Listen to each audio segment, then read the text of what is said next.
최근 다이소에서 판매하는 선크림을 둘러싸고 소비자들의 불안감이 커지고 있습니다. 다이소 선크림 10개 중 8개가 기준에 미달했다는 주장이 공개되면서 SNS와 온라인 커뮤니티에는 당장 버려야 하는 것 아니냐, 여름철 매일 바르는데 괜찮은 거냐는 반응이 쏟아졌는데요. 그런데 시간이 지나면서 또 다른 이야기가 나오기 시작했습니다. 해당 시험 자체가 공식 기준을 충족하지 못했다는 반박이 제기되면서 이번 논란은 단순한 제품 문제가 아니라 시험의 신뢰성을 둘러싼 공방으로 번지고 있습니다. 과연 소비자들은 누구의 말을 믿어야 할까요? 그리고 이번 사건이 국내 화장품 업계에 던지는 의미는 무엇일까요? 오늘 자세히 살펴보겠습니다. 이번 논란의 시작은 한 피부 관련 유튜브 채널이었습니다. 채널 운영자는 다이소에서 판매 중인 선크림 10종을 직접 구매한 뒤 약 3천만 원의 비용을 들여 SPF, 즉 자외선 차단지수 시험을 의뢰했다고 밝혔습니다. 그 결과 10개 제품 가운데 8개가 표시된 SPF 수치에 미달했다는 주장을 내놓았고, 일부 제품은 시험 도중 피험자의 피부에 심한 홍반이 발생해 화상 우려 때문에 시험을 중단했다는 내용까지 공개했습니다. 여기에 화장품 업계 관계자들로부터 압박을 받았다는 주장도 이어지면서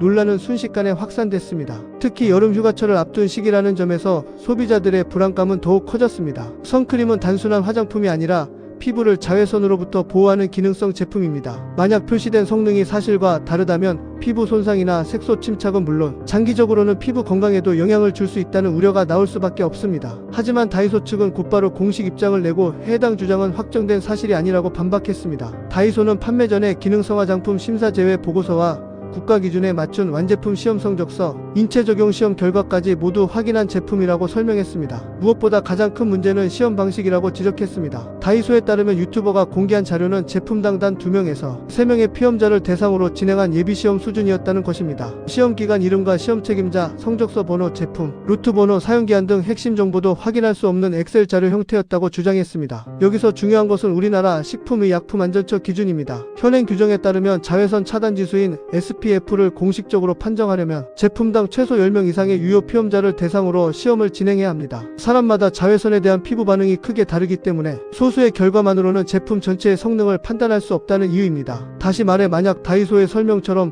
실제 시험 대상이 23명에 불과했다면 해당 결과만으로 제품이 기준 미달이라고 단정하기는 어렵다는 의미입니다. 반대로 그렇다고 해서 제품에 문제가 전혀 없다고 단정할 수도 없습니다. 결국 현재 공개된 자료만으로는 어느 한쪽의 주장이 완전히 입증됐다고 보기 어렵다는 것이 전문가들의 공통된 시각입니다. 이번 사건에서 소비자들이 가장 혼란스러운 이유도 바로 여기에 있습니다. 한쪽은 직접 시험을 진행했다고 주장하고 다른 한쪽은 그 시험이 공식 기준을 충족하지 못했다고 반박하고 있기 때문입니다. 실제로 다이소는 국가공인 시험기관이나 식약처를 통한 재시험을 제안했다고 밝혔습니다. 하지만 유튜버 측이 이를 받아들이지 않았으며 시험 성적서 원본과 시험기간 정보, 제품 루트 번호와 보관 조건 등의 자료도 제공하지 않았다고 설명했습니다. 반면 유튜버 측은 소비자의 알 권리를 위해 문제를 제기했다는 입장을 유지하고 있습니다. 결국 이번 논란의 핵심은 제품 자체보다 객관적인 검증 절차에 있다고 볼 수 있습니다. 화장품 업계도 이번 사안을 예의주시하고 있습니다. 최근에는 저가 화장품 시장이 빠르게 성장하면서 다이소 화장품은 가성비를 앞세워 큰 인기를 얻고 있습니다. 실제로 여러 중소 브랜드가 다이소를 통해 매출을 크게 늘렸고 일부 제품은 품절 사태가 이어질 정도로 소비자들의 관심을 받았습니다.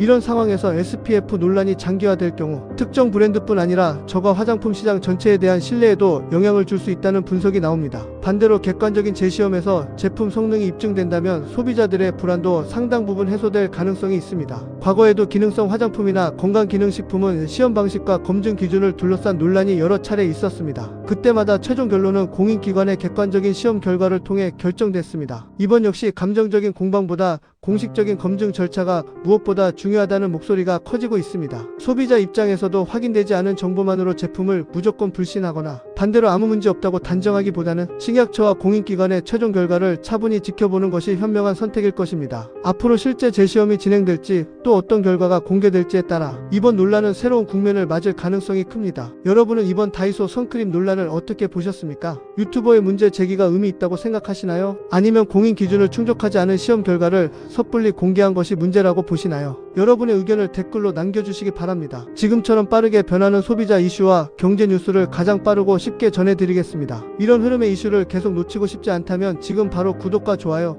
알림 설정까지 부탁드립니다.